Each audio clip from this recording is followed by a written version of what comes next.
Hello, hello, hello, hello, hello, everyone. Welcome to another episode of Sree's daily global COVID-19 show. My name is Sree Sreenivasan, and I'm the Marshall Loeb Visiting Professor of Digital Innovation at Stony Brook School of Journalism. I'm coming to you right now, live from New York City on the Upper West Side, where we are the epicenter of the epicenter. For 78 days now, we've been on lockdown, and this is our 78th show. That's right, we've been live every single day talking about various aspects of the COVID-19 crisis. We don't focus on the news, but we kind of talk around the news and try to bring you guests and topics and ideas that you may not be seeing on television or on the internet very easily.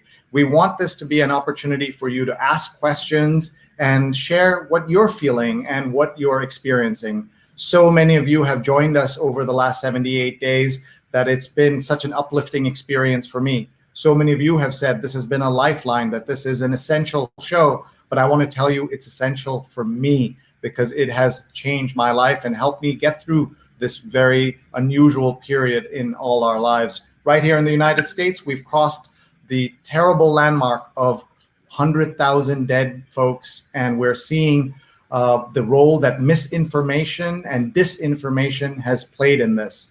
We're live right now on Facebook, on Twitter, on YouTube, and on LinkedIn. Find me on those platforms, please, and hit share so that your friends and family can join us. You know somebody in the world who would benefit from talking and understanding the issue of misinformation. And that, in fact, is our topic for today. So let me tell you who will be joining us in a couple of minutes.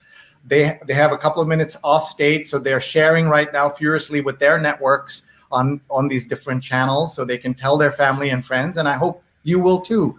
Tag folks so that they can join us. Our guests are Melis Figanmese, who is with the International Federation of Red Cross and Red Crescent Societies, and Sam Howie, who is joining us from the Australian Red Cross. Sam is at about 11 p.m. in Australia, so we're very grateful to her, especially for staying up for this with us. But this is not the record, and I will tell her about the record and a guest who joined us at 2 a.m. Local time. So she wins second prize, but we're so grateful. So stay tuned to meet both of them. Please tag your friends right now. And if you're interested in our archive of events, this is, as we said, show number 78. Just go onto YouTube and you'll find our entire archive, including conversations with topics around Shakespeare and pandemics with two of the world's greatest experts on Shakespeare. We met the poet and novelist Sapphire, whose book Push became the Oscar-winning movie Precious. We met Ambassador Richard Verma, who is U.S. Ambassador to India. We've met experts from so many different fields. We even have spoken to 25 different physicians, nurses, and medical experts in these 78 days. And as I said, this has been a critical part of my day, and I know it's been very helpful to people around the world. So please tell us where you're watching from in the comments. That's one of the things we'll be doing in a minute, what we call our global tour, to show our speakers who's here from around the world. But meanwhile, we have to pay some bills, as you can imagine. So we want to do that right now. We want to thank our sponsor, Priyamvada Sustainability Consulting, for advertising with us. They can be your chief sustainability officer. They're a consulting firm.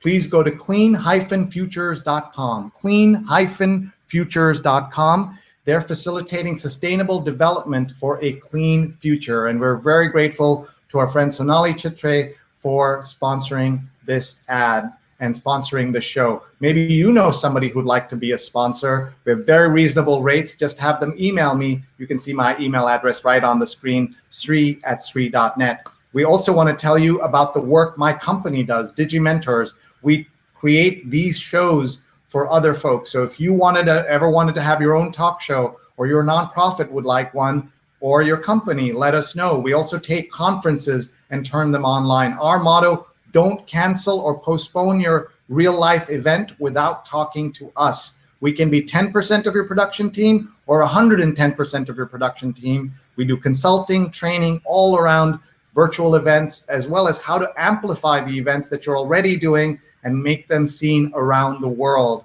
And finally, I want to tell you that in this time of disaster, one of the things that has been so hard is watching people be unemployed by this, being furloughed and losing their jobs. More than 30 million Americans and millions of people around the world have lost their job. I have lost my job in the past, and I know how hard one person losing a job is. I cannot imagine the toll this is taking around the world. So I wanted to do something about it in a very tiny way, and that is that to upskill everyone on social media. So I talked to our dear friends at Muckrack, and we are pleased to tell you that we can offer now a free certification course in early June for everybody in the world. Fundamentals of social media for journalists, PR professionals, and everyone.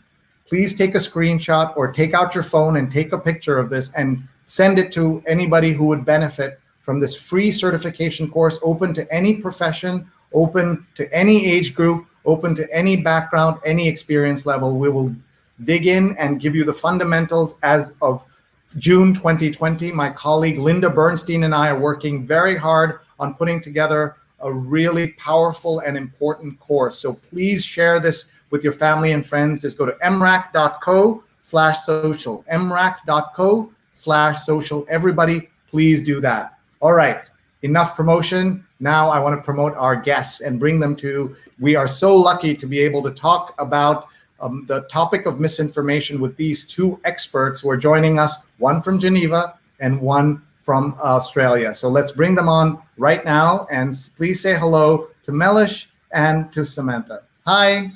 Hi, Sree. Hi. How are you doing? I can't believe you did 78 shows. We've been going live on the same platform, doing the same thing since, I don't know, 2 months now, and we've only done 20, so I'm super impressed. Well, you've also been a guest on our show, and we're very grateful for that. You and your colleague Dante came on and talked about how you're using at the Red Cross, you're using TikTok as a platform, and it was so instructive to so many of us, and so we're very grateful. Tell us where you are, and I always ask, how are you doing? How's your family? How are your colleagues? You want to go ahead, Sam? Yeah, no, Melis, why don't you? Sure. Hi, guys. So I'm in Sydney at the moment, and as you probably know, restrictions are starting to lift here. So there is an air of cautious optimism, which is fantastic. But I feel like there's underlying uncertainty and fear, which is why we're so thrilled to be joining the global network that we're here to talk to you about today. It's also very late here, Sree. I'm sorry. I'm disappointed to hear that I've got second place. So let me tell you, we had Dr. Bernadette Atagang joining us from Hamburg for a Ask the Doctor show, and when she got off the air, it was 2 a.m. in Germany. So we will try to get you off the air before 2 a.m. It's now only 11:15 p.m., but I'm so grateful. Thank you, and thank you for joining us. Let's go to Melis. Yeah, so I'm here in Geneva. It's also, things are slowly opening up, which opens up like a whole new can of worms. What do I do when I actually go outside? So people are also very cautious, but a little confused. Like, do I still have to wear a mask? Do I still have to wash my hands? Of course. So yeah, it's interesting, the state that we're in now. But so far, so good. Things are opening up slowly and well here in Switzerland. Oh, we're glad to hear that. And you are a New Yorker who just moved, right? About a year ago, is that correct? About a year ago, yeah. I was living in Jersey City, so don't hate on Jersey. And I was working in the city for a while, yeah, and moved over here to Geneva. It's a very different lifestyle. Ah, yes, the beautiful. We wanted to show you Jersey. So that's the Hudson River. So just everybody watching, that's the Hudson River. That's New Jersey over there. According to the play Hamilton, the musical, they say everything is legal in New Jersey. And I'm going to just turn the camera this way. This is Midtown Manhattan that you see in the distance. We're on the Upper West Side. And look at rush hour on a Thursday in New York. Empty streets. Wow. Yeah, wow. That's a subway. Do you see the subway station right there? One person walking very slowly in there. That would be packed at the moment at rush hour and the only reason the cars you see at all are the cars that are going into a highway right here. And there's the Hudson River, and all the way in the distance are the skyscrapers. They're scraping the sky right now. That's why they're hidden by that fog, but that's what you're seeing right now. Yeah, we have a better view than you do in Jersey. Yes, you do. Yes, you do. In fact, some of the most expensive real estate in Jersey are those Galaxy apartments that we just saw that are West New York. Yeah, that's right, or in West New York. So yeah. Thank you, Melis, for coming and being here with us. I also wanted to tell everyone that you made a really smart move getting out of New York a year in advance. So that was smart. I knew it was coming, you know. Yeah, exactly. So let's talk about this topic. This was your idea, Melis, that we should be doing more about misinformation, and I loved it, and that's what we said, let's do it. So tell me how you frame this and what you see as the fundamental issue of our time with this. Yeah, so we are in what we're calling an infodemic, right? So people don't have access to, or they don't have access, or they're not following the right people to get the right factual information. So we saw that there was a need for individuals to get factual information from people that they are already following, from people that they're already engaging with on social media. Because that's where we all get our information from these days, right? Like, how many people actually have a separate app for news, or do they follow everything on Facebook or on Instagram? So we saw the need for that. And an agency had graciously decided that they wanted to do some pro bono work, and they are managing most of the influencers on their side for completely for free for us. Yeah, so we at the IFRC said we have this ability to get factual information from our local communities, and to use influencers, very engaged, authentic followers, because these are people that these are people that follow influencers for a reason, right? They really trust and believe their content.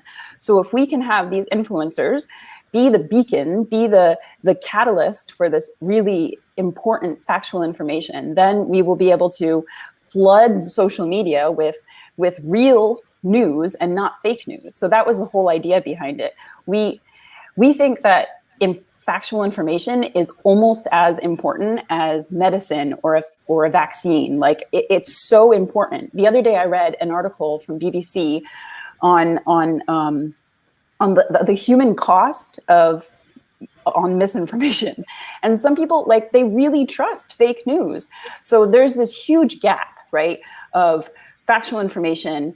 And we, as IFRC and our local Red Cross and Red Crescents, wanted to come in, fill that gap, and be able to provide people with factual information. Thank you, and thank you for jumping on that. And let's get Samantha's view as well about this. And what are you doing about this out in Sydney and in Australia? So we've really just joined the global network. We've already seen a great response from a few amazing influencers. But I think that we really saw the power of influencers within Australia from the recent bushfires, which you obviously heard about, and just the power of having people with a profile at mass really not only to raise funds, but to raise awareness, to really be a catalyst for having global eyes on a situation. And this is something that has affected everyone in the world in some way, shape or form. And we really were passionate about joining this global movement so that we could be a part of dispelling some of the myths, but also sharing kindness, messages of hope, and how we can create global unity to get through this all together. And that point that we're all together is so important right now. So thank you for talking about that. We're now going to do what we call our global tour, where I'm going to tell you where people are watching from. And I hope everyone will continue to type into their comments. Tell us where you're watching from. Tell us how you're feeling. Day 78 of the lockdown in the US. Some places it's been on lockdown much longer. Some places obviously a lot shorter. So let's take a look. And either of you want to jump in on any of those, either you recognize someone or a city that you love or something you want to say. So I'm going to have Melis respond to this. Jonathan's watching from Union Square in New York. And I know that Hey, Jonathan, thanks for watching. And I know you love New York City, and you've spent lots of time in Union Square. Yeah, I'm imagining that it's kind of dead right now, but I'm glad that you're out and maybe getting some sunshine. I don't know well, it's a little cloudy in New York today. So hey, thanks for watching. What's one thing you miss about New York City in terms of food? Oh, I was going to say food. If we were able to magically drop you in Manhattan today. Poke bowls. Yeah. I want a poke bowl. Poke bowl, but you can get poke bowls almost anywhere these days, can't you? Not yet. Yeah, you can, but they're like the New York version of a poke bowl, just like the New York version of pizza or the New York version of anything is better than anywhere. Yeah, you're gonna get some angry words now coming in here. Watch out. Sorry.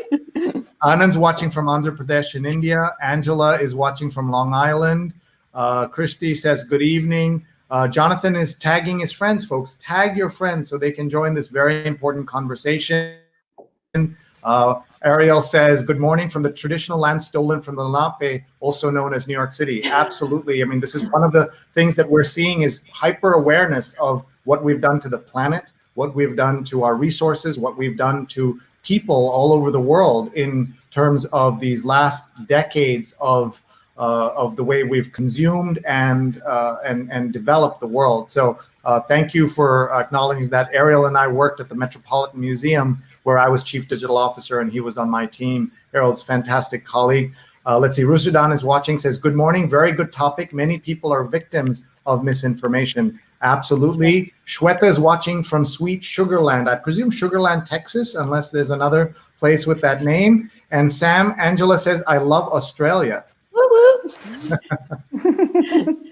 Anand was praising the view earlier, and let's see, lots of people coming in. Norm is watching from Brooklyn, and he says hi from Brooklyn.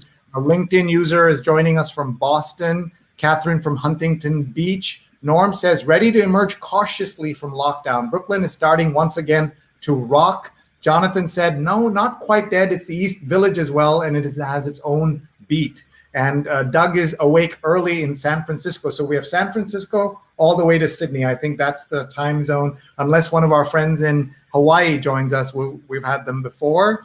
And they expose the truth that some don't like because of their own narrow prejudice. They're talking about the media exposing untruth, and that's a problem. Shweta says, yes, Texas. So the problem I was referring to, the people spreading the news. Obviously, we want journalists to be spreading good information. So many comments coming in from all over. Thank you so much. Let's get to the questions. Let's ask Sam to first explain how all these international Red Crosses work, because your Red Cross is not my Red Cross, is not someone else's Red Cross, right? So if you can give us a little bit, and also what is the exact work that you are responsible for within Australia's Red Cross? So I'm responsible, so I sit within the media team in the Markham's Red Cross, and my role is responsible for, I work solely with influencers and ambassadors, and so I recruit people to support all of the work of Red Cross. So yeah, that's kind of my role. So I guess that's how I feed into the amazing campaign that Melis has created for us. Yeah, and I'm going to ask Melis in a little bit to share. Tell me what links I should go to. If there's anything public we can pull up and look at what you're doing in just a minute. There's some more comments coming in. Sudeep's watching from Hyderabad. The Dog Squad India is watching, and their only comment is a namaste with a dog. So that's wonderful. And Doug in San Francisco says, we've had traffic on the roads this week for the first time in more than 2 months. It's scary, he says. And by the way, DougLevy.com, Doug@DougLevy.com. Check out his website because he's already written a book about coronavirus misinformation and communication strategy. You can buy that there. And also he has a daily newsletter where he gives you 3 or 4 headlines that will help you understand the pandemic, accurate information. So just go to DougLevy.com or tweet him SFDoug on Twitter. SFDoug, San Francisco Doug, of course, on Twitter. Vipul says, hi from New Delhi. Don't you think debunking misinformation section should be on our news channel section? And when do you see international travel resuming? So 2 questions there. Let's go to Melis first. Do you feel like this should not be separated from the news? Like the news should be fighting misinformation? Did you see that Twitter for the first time ever, I don't know if I should be talking, Twitter for the first time ever was debunking somebody political and putting a correct link at the bottom of his tweet. So I think 100% misinformation should be called out, and we should, I mean, on news channels, that's what I think Vipul is saying, that it should be on a channel on our news section. Exactly. I don't know if it should be there. I think that we should, because that might be lifting up what other people are saying and shedding more light on that. I would say just making more factual information available in more accessible ways is the best way to go about it, rather than talking more about the fake news that other people are saying. Because I think then some people might misread the message, and then more people will just talk about the news that you don't want people to hear, right? So that's what I think. And what about this question of travel? Tell us, like, how much did you used to travel internationally, and do you miss it, or are you happy to be? Well, I mean, I can't really talk too much about how much it'll be resuming, but I will say that, I mean, living as an expat in another country, you feel very isolated when you don't have the ability to go back home and see family. And thank goodness for, FaceTime and things like that. That like my son still is able to like recognize his grandma, but like it's just such a weird feeling to not know when I'm going to be able to see family again. Yeah, that is really tough. So let's go with that same question. Let's ask that of Sam Howie of Australian Red Cross. Yeah, I'm in the same position about international travel. Obviously, being an island, albeit a very big one, Australians are notorious for loving to travel and explore the world. And my sister actually lives in New York too, and I have a brand new niece that I've never met before. So really very keen to start traveling as soon as possible. But whoever knows when that will be is, I guess, anyone's guess, really. And what about this idea of the misinformation being separated out instead of being built into, covering misinformation being built into instead of covering it separately? Yeah, look, I agree. I think that particularly in Australia, we have so many different sources of information, particularly because each of our different states and territories have slightly different rules about when restrictions will lift. They have slightly different rules about how many people you can have. I think we are bombarded with information as it is. So I think that particularly like people need to be able to find sources of truth, and it's confusing as it is, all of the information, to be able to separate that from misinformation, if that kind of makes sense. Yeah, That's what you were saying, Melis. Yeah. It certainly makes sense to think about it in that fashion. So if you're just joining us, we're in conversation with experts from Geneva as well as from Sydney. Let's have Sydney wave so that they know who's in Sydney and who's in Geneva. And I'm in New York, so this is a global conversation with people watching from San Francisco to Singapore to India. And we're doing this so that we can understand how we can fight misinformation. Everybody has a role to play. And you heard Melis say something very important, that getting accurate information is as important or almost as important as getting good healthcare, right? Healthcare you can trust, and information you can trust. And sometimes they're the same thing. So in a couple of minutes, we will also talk about the different platforms and what they're doing, good and bad. And we'll also want to get from Melis some of the examples of the influencer work we're doing. So if anybody watching this now has wanted to work with influencers, wanted to learn what is the best way to engage ambassadors, influencers, things like that, you will want to stay tuned so you can see this. But please share this with your friends, tag your friends so that they can join us. And please, if you haven't done that already, go onto my YouTube page, youtube.com/Sreenet, and subscribe so that you can get information and watch all the archives or access all our archives of 78 shows that we've done so far. By the way, Melis, one of my friends wrote to me saying, sorry, I missed your show the other day about something. And I said, no one's watching every show. Even my own family is not watching every show. The only reason they even knew what I was doing every day was because I was shouting in the living room. And I can tell you now that since we last met, you were on show, I think, number 30 or something like that. And now it's number 78. I'm in a new venue. Why? Because I got kicked out of my home. My wife, without asking me, called our friend who lives in our building and said, we are going to kill him. So please let him use the apartment, or we will need to use your apartment for the wake and the funeral and all of that. So what do you want? I was wondering, I noticed your background change. Yes, it's not a virtual background. It's a real background. And we're so grateful to our friends for letting me do this. Now you can hear that in my voice. But part of the reason I'm sharing all of this is to say that this is a time where fighting misinformation is so crucial. People are dying because of misinformation. We saw that when we had the President of the United States saying that you can try bleach, or saying that hydroxychloroquine is the way to go, when everyone was telling us it's not. Scientific information must be accurate that you're sharing. We don't want to get political with our Red Cross friends here, but it is important to acknowledge this. And so now let's go into talking with Melis about what the IFRC is doing in terms of ambassadors, and where can I show people what we're doing right now.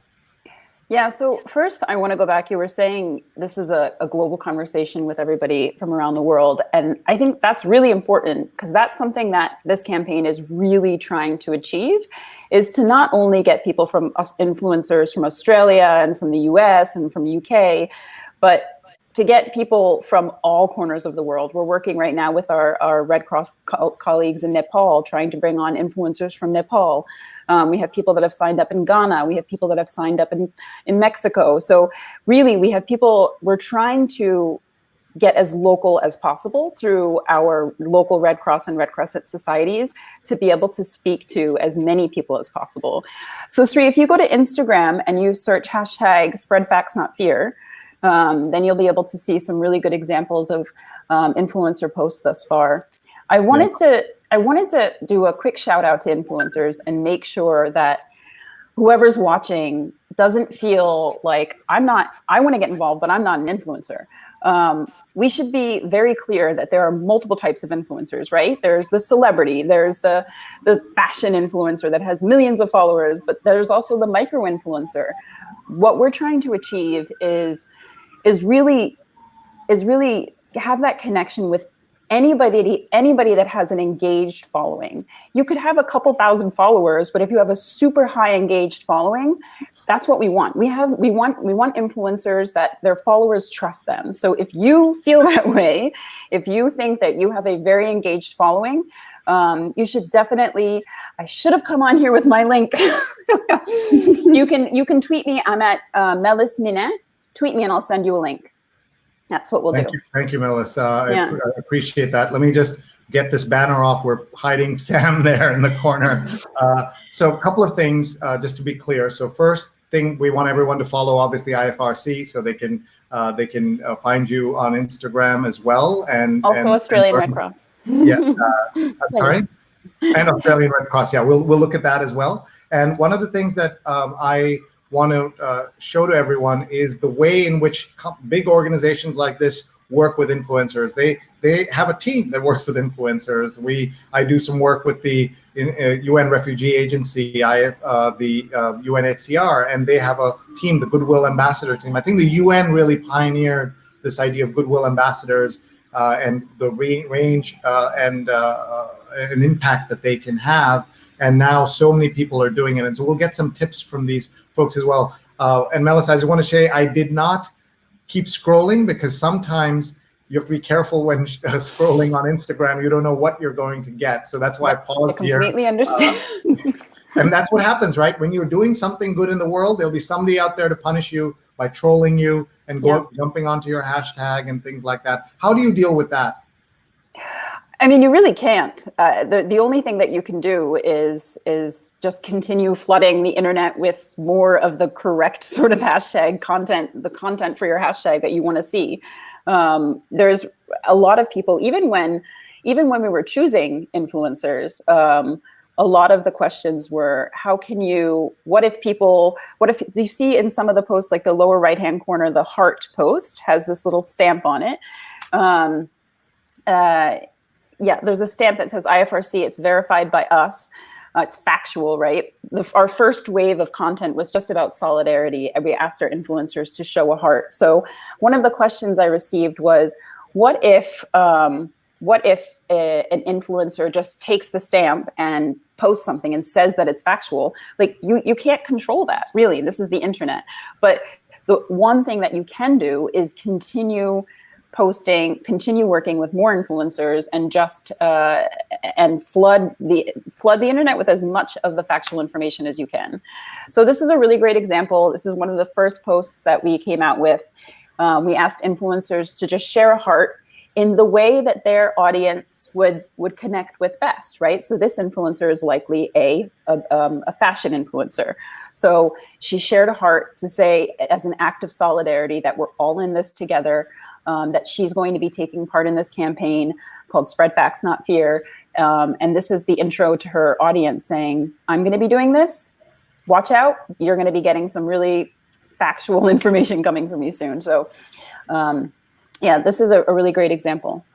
So just a quick question. What is keeping anybody from putting the IFRC logo on their own post?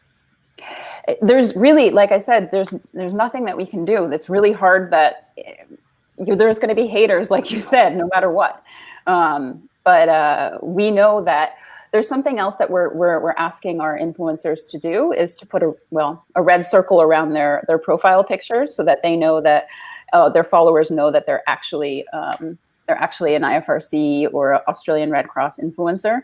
Some have done it, some haven't yet. But we're hoping that there's not going to be that many haters, because this is something that really affects us all. This is something that, why would you want to be a troll on something like this, right?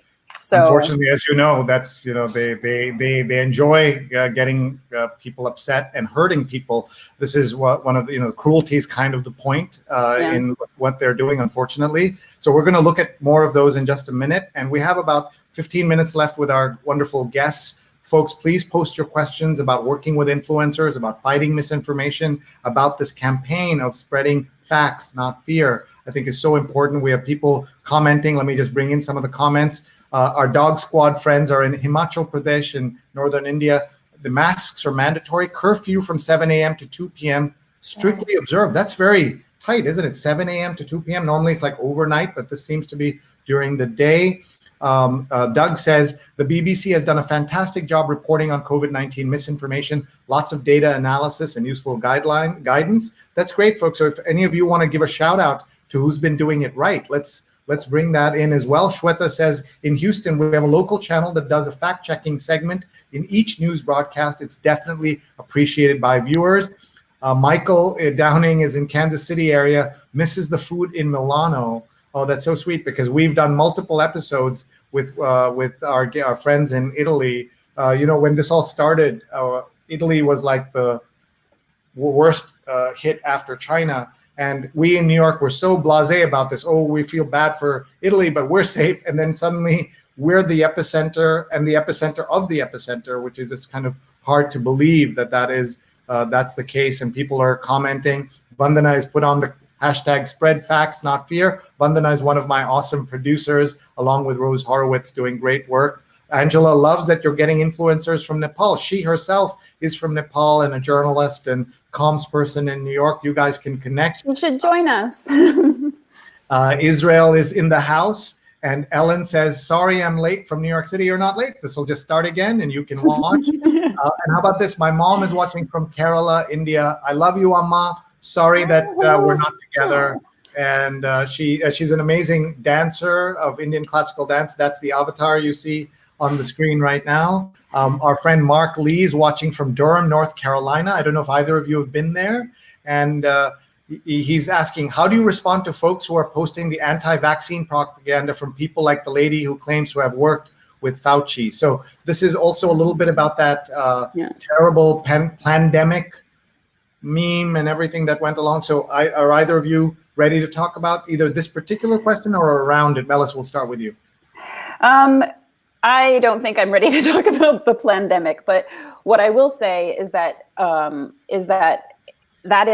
pandemic is a really good example of fake news, right? So that's something that we would not like to highlight from our side, and we understand that it's everybody's sharing it and everybody's really excited because it might have an answer to something I've been questioning, and that's why our campaign is here to answer the questions that you that you might have. For example, one of our upcoming messaging to influencers is about heat and COVID. So asking, everybody's saying, okay, the heat is coming, the summer's coming. What does that mean? Does that mean, is the sun going to kill COVID? We actually had guidance that came from our climate center, as well as WHO, the World Health Organization, and the World Meteorological Organization. And that's one of our next messaging to influencers, that heat does not stop the spread of COVID. You might be questioning it. You might be starting to share articles that you see, but heat does not stop the spread of COVID. That's a fact. So, and that's a really great example of something that we'd like to, when people there are these rumors starting, we'd like to squash those rumors and try to, and replace that with factual information. We want to make it clear that those are not just starting now. The President of the United States in February said, April it'll be gone because the heat kills everything. The heat does have an impact, obviously, on the virus in certain ways, and there are things that you can do, like nuking your home delivered food. It certainly doesn't hurt to do things like that, but that doesn't mean that you won't get coronavirus during when the weather is warmer automatically. There may be some effect, but so nuance doesn't work well on the internet. Like, would you agree with that? And that's what the trolls and others kind of thrive on in that. So let's ask Sam in Sydney. I like that, Sam in Sydney. Please tell us how you are encountering this. And to me, people who live, where we're living in the worst infodemic place, and I always think of like Canada and Australia as more genteel places where there's less trolls and things like that. Is that true, or is it wrong? I would say there's an element of truth to that. We definitely do get a fair share of trolls, but I think that we find the spread of misinformation is really centered around fear and uncertainty. And I think that our job as Red Cross, and indeed as individuals and humanitarians, is to help dispel that and spread positive messages and bring a sense of hope. So rather than it being from a negative connotation of being able to spread the wrong messages, it's trying to actually dispel some of these fears and uncertainty that people have by dispelling those myths and spreading the right information and bringing a sense of calm and hope to people, which is what we're hopefully trying to achieve. Yeah, no, and I don't think everybody understands that, and that's one of the issues we're dealing with. Melis, tell us how you recruit influencers. You have obviously A-list, super A-list, VVIP. I don't know the terms you use. The big stars, for example, and then you use micro influencers. Do you use terms like that, first of all? And is that the right way to think about it? So I think actually Sam might be a better person for this question, but I'll start because that's her niche. But I will say that, so for this particular campaign, none of the influencers are being paid. So it's a very different route than when we work with paid influencers. So it's essentially, we did a call out with our partner agency to any influencers that are interested in doing this for goodwill, right? So we didn't discriminate at all. It was anybody from a celebrity to like I mentioned, a micro influencer, and you have to be cautious, right? Or not necessarily cautious, but you have to understand that if this influencers, this is their livelihood, right? They post on social media for a living, and this is how most of them, a large amount of their income is coming from being an influencer. So if they're willing to join this campaign for free, you have to work with them and work with how the type of content that they want to share. So from our side, we just did a call out for any influencers that were interested in spreading facts, not fear, out of their goodwill. So yeah. I'd love to hear from you, Sam, though, because like I said, this is really your expertise. Yeah, absolutely. So we're really fortunate to have quite a robust influencer program in Australia. We work quite regularly from very micro influencers right up to people that are quite well known. So people that are quite well known will have as our ambassadors, and we'll work with a huge range of influencers on a campaign by campaign basis. We work with everyone that's pro bono. And some of our ambassadors we're fortunate enough to have come on board for this campaign. Or you Stranger Things fans, look out for Jacob Montgomery. He'll be joining the campaign. So we work with different influencers in different ways, but we find that they all give value. And as you say, Melis, we're so fortunate to have people come on board because we know this is their livelihood, and they're often giving up sponsored pace to support the mission of Red Cross, which is incredible. That is really amazing. And there are people who are able to step up and participate. We have just a few minutes left with our guests. Folks, please post your questions. Get some answers about things like fighting misinformation, but also how to work with influencers. And we want to talk about that in just a minute. Let's look at some of our comments. James Ferrari, great last name, is joining us from New York City. Mark is proud of the North Carolina governor who is not backing down to Trump, who wants to make sure that we're actually safe before agreeing to host the Republican National Conference. And Ashok is watching from Mumbai. We're really grateful to everyone around the world watching. And Mark said lots of curfews have been going on, but doesn't seem to be really enforced. And then Salil is watching from Hyderabad, who says, how does one respond to situations when mainstream TV news channels nonchalantly become transmitters of fake news? When proven wrong, they don't even bother issuing an apology or a correction. Let's go to Melis and then to Sam. Yeah, so this is exactly why we are looking to work with influencers, because a lot of people don't follow trustworthy news channels. And if we can work with local influencers throughout, so the IFRC, the International Federation of the Red Cross and Red Crescent, we have 192 local Red Cross and Red Crescents around the world. So if we can work with local influencers around the world, we feel that we're going to be the first line of defense when somebody's reading their social feeds and they're looking for that news, that they're going to get the news from an influencer that they trust before they get the news from a news station like that. So that's how we're going about it. Thank you. And let's go to Sam.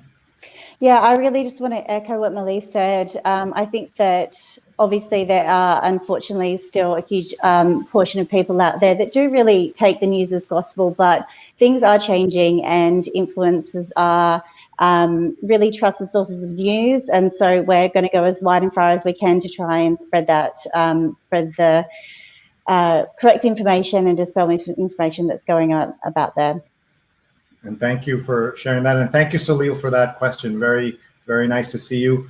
James says it seems to be Trump's goal to be reelected and to manufacture misinformation on what his administration did and did not do. And I can just show you right here. I'm just bending down to pick up the newspaper to show all of you. This is the Wall Street Journal today. I'm just hiding the address here. And the Wall Street Journal, you can see on the front page, 100,000 deaths, a grim milestone, and so sad. 100,000 people dying. Just so you all know, one of the milestone numbers in American minds has always been 58,000, because that's the number of people that died in the Vietnam War. And when that was now, we've doubled that basically, and 58,000 was achieved over 12 years, and this was achieved. I don't know, achieve is not the right word, which was reached in just 12 weeks. And that's the difference in what we're talking about. And still, misinformation comes every day from the highest office in the United States. And by the way, this is not just an American problem. We're seeing right-wing governments injecting false information all over the world in many, many countries. And I'm not going to name them all here out of respect for our global friends who are here, but this is a problem and we all need to address that. Let's see here. Who else is commenting? Do you see the best ways to stop or counter this kind of misinformation? We've been talking about it in many ways. So if people are tuning in now, Melis, give me like 3 things to stop misinformation. And same with Sam. So follow hashtag spread facts, not fear. If you see the stamp, it's either going to have an IFRC logo or Australian Red Cross logo or one of our local Red Cross or Red Crescent logos on the posts. You'll know that it's factual information. So first, follow spread facts, not fear hashtag. It's going to be mostly available on Instagram. Second, if you are an influencer, I see there's going to be a comment coming up next. If you are an influencer, you can shoot me a note, or if you're in Australia, you can shoot Sam a note. Shoot me a note on Twitter. My handle will show up again later when I'm in full screen. And I'll make sure to get you in touch with the right people so that we can sign you up as an influencer. This is a really funny meme. Please keep it on here. So that's number one, is follow the hashtag. Number two is become an influencer. And number three is if you see something that you're questioning, some sort of a news that you're questioning that you don't know if it's true, don't share it. You have to be careful not to share fake news. Like if you don't know the origin of where it's coming from, don't share it. I don't know where you went, Sree. This is really a global effort, and it's just so important that you're doing this. And thank you for doing that. We should also say that you decided to work with someone who's not really an influencer, but you contacted him and said, "Can you participate?" And that guy was me, and I was honored to participate. So I haven't posted yet. So I thought we would do a group brainstorm here, and we're going to show Sam my contribution to the Spread Fear, Spread Facts Not Fear campaign. So let's. This is still a mock-up. So Sam is going to critique it, and then Melis has seen a little bit of this. So pressure is on you, Sam, to be as strict as you can on this. So here we go. So what this is let me just go over, and Melis, you can also lean over on the side. Oh, wrong way. Okay, there you go. Here, Sam is hidden away, but here's what we did. So this was photos of my friend Mark Leibowitz and me at the Metropolitan Museum, and we're trying to show. I mean, this was shot in 2015. It's kind of hilarious how close we're standing in the first one. And you look I don't know like why we're standing so close. And then not so close in the second one. So critique this for us, please. Is this good? How do I make it better, etc.? Look, I think it's excellent. I think it speaks to a lot of different audiences. I think it adds relevance. I love it that you've added some art in there. Yeah, look, it's great. Are you far enough apart in the second photo? That's a good question. That's a good question.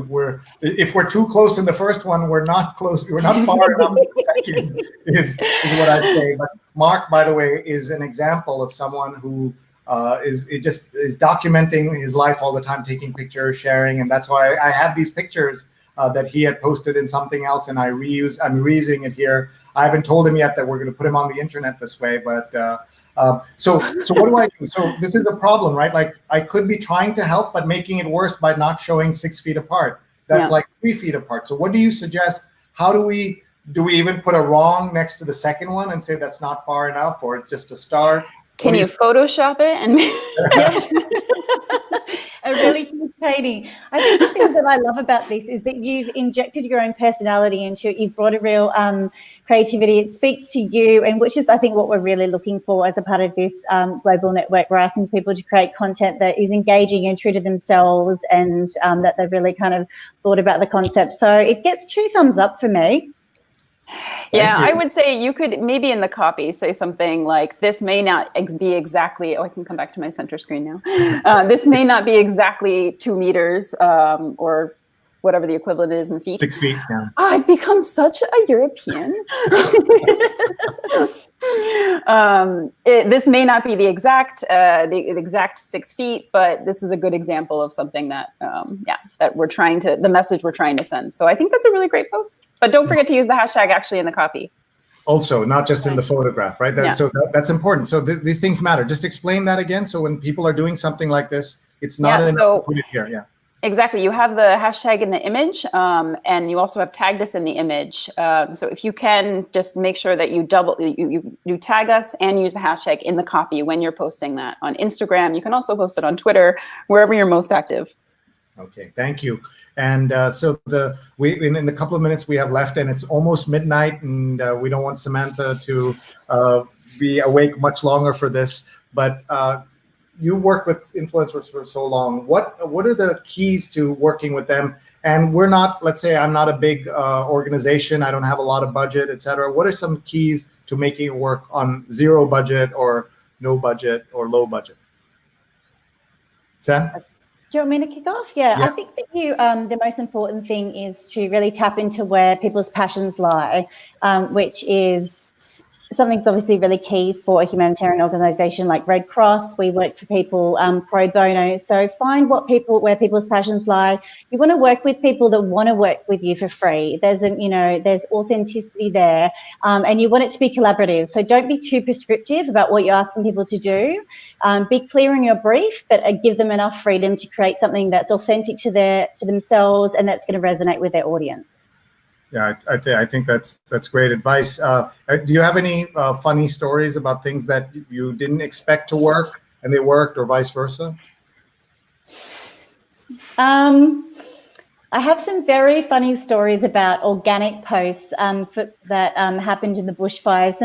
Some unexpected influences that were doing things like nude yoga classes and raising surprising amounts of money for Red Cross that aren't particularly people that we would work with usually. But you know what?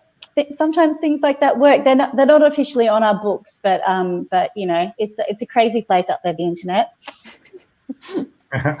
It is a crazy place. Let's ask the same question of Melis. Yeah, I completely agree with you. I think it's really important that if an influencer is willing to work with you for free, that you need to give them their complete creative independence. They know what works best for their audience. So really, just make sure that the message that you're trying to get across is relevant, is seen in what they're going to post. But you have to, it's hard, but you have to take a step back and trust the influencer that they know what works best for their audience. Yeah. And while I have you, Melis, on the screen, can you explain the IFRC and how it's connected to all the other Red Crosses? Yeah, sure. So we sort of work as an umbrella, I would say, not necessarily on top, but really like the connector between all of the local Red Cross, Red Crescents around the world. So you have to take a step back and sorry, you heard your own voice. Yeah. Where did that come from? Did I do that? So we connect all of we form a federation, right? So we form this network of all of the Red Cross and Red Crescents around the world, because otherwise they would stand individually and have nothing really to pull them together. And it's such a strong, amazing network of organizations around the world. We have almost 14 million volunteers. Volunteers are the core of Red Cross and Red Crescent. And so we just stand as this glue that holds them all together. Yeah, I think that's something that people will understand when they look at it, right? It's also a very long name, so explaining that must be one of the adventures of working at the IFRC. Yeah. Yep. Exactly. Okay, let's really conclude this by giving each of you a chance to share your thoughts. Sometimes it really works to kind of hit the points that you'd already made, because there are a lot of people tuning in throughout the show. So anything you'd like to add, and also I like to leave people with some hope with all the disinformation. Do you think this stuff is working? And what can we do individually if we're not influencers? What can we do if we're influencers? What can we do? So we'll talk about that. Let's go to Sam first so that we can get her out of here. Yeah, sure. I mean, firstly, I'd just like to encourage everyone that is joining this. If you're an influencer, if you feel like you have an audience that could potentially benefit from hearing about some of the messages we're trying to deliver, please join. Please encourage others to join. And if you just be kind to one another. Reach out to people that might be socially isolated in the community. The power of a phone call is something that's incredible. The power of a text message. Just make sure that you're kind to one another at this time. Make sure that you follow incredible sources of information. And as Melis said, please, if you're unsure about anything, don't share it. Do your research and try to stay connected as a community. Thank you. And remind folks where they should be looking for Australian Red Cross. They can obviously find it on all the platforms. And there are opportunities for them to get involved with the Red Cross in Australia, right? Yeah, that's correct. So we're on all the platforms, particularly Instagram is where you'll see this activity. So we're Red Cross AU. All right. It's midnight, so I'm going to just let you go right now. And Melis and I will finish this up. Midnight in Australia, in Sydney. Thank you so much for being here. And good luck with everything you're doing. And congrats on becoming an aunt here in New York. Thanks so much. Okay. Bye, Sam. Bye. Well, thank you, Melis, for organizing this, for bringing us all together, global conversation. I want everyone to also go back and watch episode 42 of this show, because you taught us how to do TikTok at a global level, at the serious level. A lot of people don't take TikTok seriously when I mention it until I say the Red Cross has multiple people working on it. I also say the Washington Post has 2 full-time people doing TikTok, and then they say, "Wait, what a minute! Wait, how is that?" We have more followers than the Washington Post now. Oh, okay, throw down. That's very smart. And I will say that TikTok is also the just released data, right? The fastest social media platform to 1 billion in the history of social media, meaning the last 20 years. So that's also interesting to note. So some final thoughts from you, please. Yeah, I think this really, I really thank you for letting me come on here, because I think the most important thing that I want to get across is, if you are an influencer, or even if you don't think you're an influencer following this, if you have an engaged following, somebody here said that Marks Lee said, "Sree, you don't think you're an influencer, but you are." It's really important that you try to join this campaign. You can message me here. There's my Twitter account. Message me if you want to get involved. It's really like, we need an army of factual information. We need an army of people that are going to spread the right information. And not only that, like Sam was really talking about being kind, just making everybody understand that we're all in this together. We have to be kind to one another. So if you're an influencer, message me, get involved. If you're not, follow hashtag Spread Facts Not Fear, and there'll be some great information for you to follow there. And thank you so much for doing this and for being part of our global family here. I know you're missing New York and New Jersey, and we gave you a taste of that by pointing the camera out this window here in New York. How will you know when things are back to normal-ish in the Red Cross family? Honestly, we don't even know when we're going to be working back in the office. It was mentioned that some people might not be back in the office until there's a vaccine. So I don't know if normal is going to be happening anytime soon. Yeah, and I can see that the vaccine question is really important for our audience, because we are seeing, if I may show you a quick example of the problem that we're dealing with just very quickly. We talked about that pandemic being a problem. So I'm going to show you a comment from someone I know and respect who's asking, how do you then account for Luc Montagnier, I don't know how to pronounce his name, Nobel Prize winner from France, head of the Pasteur Institute, who supports that film, that evil, terrible film. So here's what I'm going to show everybody, that just because you have a Nobel Prize, which is obviously awesome that you do, doesn't mean that you're right in everything. Aung San Suu Kyi, Nobel Prize winner in one category, somebody who has condoned, tolerated evil in the Myanmar regime now. So that can happen, so keep that in mind. And in this particular case, there's already a Wikipedia entry on Luc Montagnier's page, which says, Montagnier argued that COVID-19 was man-made in a lab, and it might have been an attempt to create a vaccine for HIV/AIDS. His allegation came blah, blah, blah. You can see that. However, this has been described as a conspiracy vision that does not relate to real science. An immunologist and head of the scientific council that advises the French government. An article in The Wire magazine explained how scientists refuted the claim. So just to say that just because a Nobel laureate says something doesn't mean it's true.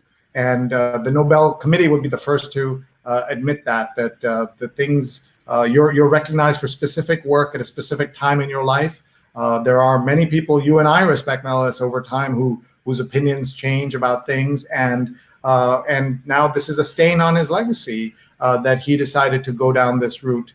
And so just everybody who is thinking about, we're always looking for, like, we may never have heard of this guy, but because he said it in his title, he must be accurate. Yeah. But people make mistakes. People are influenced by all kinds of things. I'm thinking, Melis, of the fact, as you know, that in the 60s, Harvard University had a chance to focus on fat or sugar as the problem that would help in America. And as you know, Harvard University researchers took money from the sugar industry and focused on fat. And as a result, you've seen the health conditions in America versus every other country in the world. Yeah. And so just because there's a brand name doesn't mean it's automatically good. Doesn't mean it's bad, of course, but doesn't mean it's automatically good. And we need to remember that. Wayne is saying, thank you for curated information. So we appreciate that. And we have so many other comments coming in. James is saying, I showed something that maybe I shouldn't have shown because we're going so fast. My dad's watching in India. Thank you, Acha, watching in Kerala. Have you been to India, by the way, Melis? Not yet. My husband is from Pakistan, so I visited Pakistan quite a bit, but I haven't come to India yet. Well, you must go, and I'm sure my dad would invite you down to Kerala, which is God's own country, as we like to say. And I'm sure they would love to host you there and meet the family as well. So with that, we will let Melis go. I have some housekeeping and some other things that I need to do. But thank you so much, Melis. Our guest, Melis from the IFRC. She is someone who really understands technology and how to do communications at a global scale at this time. What were some of the stats you told us? How many TikTok followers did you have before, like in December versus now? Do you remember some of those numbers? Dante gave the one from before, but I mean, we only started on TikTok in August, and now we have 1.6 million followers. Yeah, and you are the gold standard in how you use TikTok for serious things. I think I told you that my kids were horrified when I joined TikTok, and they said, we don't want you to be another Indian dad on TikTok. Apparently, there's a lot of Indian dads. Indian uncles. Dads. And so I said, but Will Smith is on Twitter, on TikTok, and he's a dad. And they said, you're no Will Smith. And they're right. But with that, we're going to let Melis go. Thank you so much for being with us. We are very, very grateful. And thanks so much. And please keep in touch and come back, please, and share more information.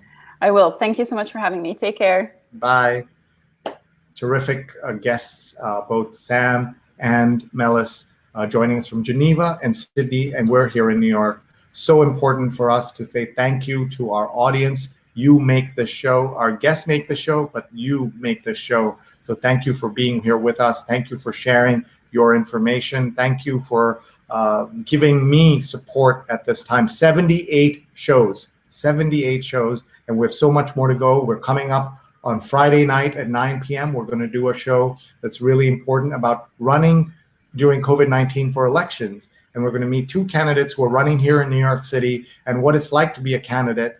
If you know anyone running for office right now or anywhere in the world who should be on our show, email me. Sree@sree.net is my email address, and we'd love to get that information, maybe get them on the show Friday at 9 p.m. Eastern time. And then on Saturday at 9 p.m. Eastern time, we're going to have to do perhaps our most important episode around what's happening in COVID-19, where we're going to look at what's happening with people of color in America. We are at a complete crisis point, folks, in the United States. People of color are being killed disproportionately by the virus and also being killed disproportionately in so many other ways and being affected in so many other ways. You saw what happened in Minneapolis with the gentleman who was killed by police officers.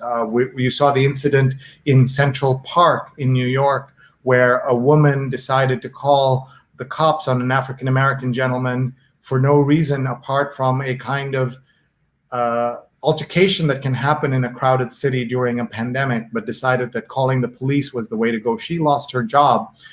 So many other things happening. A security guard shot and killed for emphasizing and enforcing the rules of social distancing. All he said was, please put on a mask, and all heck broke loose after that. So all of this is saying that there is a crisis in America right now, and we're going to cover that 9 p.m. Eastern time on Saturday. Please join us. Please tell your friends, 9 p.m. Saturday, and please subscribe to our feed on Twitter, Instagram, Facebook, all of those platforms, but really on YouTube is where you can see our archives and you can get alerts when we are live.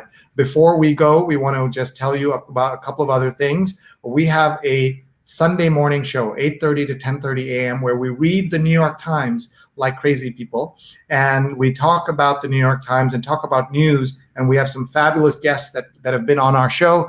The print editor of the New York Times is coming back on Father's Day, June 17th on our show. We've been to the home of Amy Vershup, the travel editor, to read the New York Times with her. Stacey Stewart, the CEO of the March of Dimes. Harlan Coben, who is an incredible writer, worldwide #1 best-selling author, and has 3 shows on Netflix at the same time. And Sunny Slaughter, who is a guest on the 1619 Project. And those are just examples of folks who have been on our show. This past Sunday, again, if you go to my YouTube, you can see the archives. We had Corey Dean, who is the former science editor of the New York Times, and her amazing book, Making Sense of Science, Separating Substance from Spin. She was our guest on our show this past Sunday. You can find it in my archives, YouTube/SreeNet. And then this coming Sunday, we are very excited to bring you a very special guest who you will all, I know, want to see and want to hear from. Joe Stiglitz will be here, Nobel Prize winning economist who has written 40 books, not all of them about economics. He writes about politics and life and all of that. So please tune in 8:30 a.m. Eastern time on Sunday. You do not want to miss this show. Nobel Prize winning economist Joe Stiglitz, my guest on the show. Thank you to our fabulous producers, Vandana Menon, Vandana_Menon, and Rose Horowitz, Rose Horowitz 31, for their work for 78 straight days on this show. I am so grateful to them, and to all of you for participating. Remember, we have 2 offers for you. Number 1, Muckrack Academy, my fundamentals of social media for journalists, a brand new course open to everyone. It says journalists and public relations, but everyone can benefit. Take a screenshot, send this to people. Take a photo, send this to people. It's a free certification course in June. Save your seat right now by going to mrac.co/social, mrac.co/social. Please tell your friends. They will benefit from this. My friend Linda Bernstein and I are working very hard to make a course that we are proud of. 3,000 people have already signed up, and so can you. Please tell them mrac.co/social. And finally, we want to tell you that one of the things my company does is we do virtual events. So if you have a virtual event that you want to create, you need any help with, please email us. You can see my email is on the screen, sree@sree.net. Or you would like your own talk show for your organization, either a one-time talk show or a weekly talk show, we can help you. We can be 10% of your production team or 110% of your production team. So please get in touch and email me, sree@sree.net. You see the email address right here. And please tweet me or comment, anything you like. We're so grateful. We're looking for speakers. We're looking for topics. We're looking for themes. We're looking for sponsors. And we'd love to have you join us as a sponsor. And we give a big shout out to our other sponsor for today who is with us, clean-futures.com. Clean-futures.com, Priyamvada Sustainability Consulting. PSC is facilitating sustainable development for a clean future.